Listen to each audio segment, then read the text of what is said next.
মানুষের স্বামী কত গতি সহকারে কাজ করে, আর আমার স্বামী দেখলি মনে হয় শালা বিশেষ মুহূর্তে দুর্বল। সব জায়গায় দুর্বল, এর দ্বারাই কোনো দ্বারাই সম্ভব না। মাঠে আছে ধান মানতি, তাও ষোলো লেভেলে কাজ করতেছে। আর মানুষের স্বামীরা ও দেখেন তো 1 বিঘে করে ধান বাজিয়ে সব রিল্যাক্সে বসে আছে, আরো 5 কাঠা ফুট ধান তাও বানতে পারে না। আমি স্বামী কি করবো? তোমার তো এনার্জি কম, আমার কাছে আইসো এটা এনার্জি দিয়ে দিই, তাহলে তোমার কাম ভালো হবে না। আইসো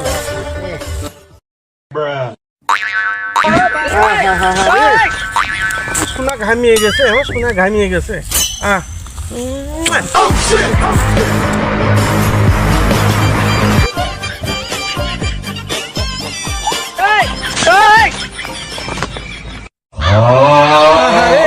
এই এনার্জিটুক যদি রাত্রি বাড়িতে দিয়ে দিতাম, তাহলে আমার এত বেলা 1 বিঘে ভূত ধান করা কম পেলি। ধনকে দেখলু তুই ননিস না, মনকে চিনলু না।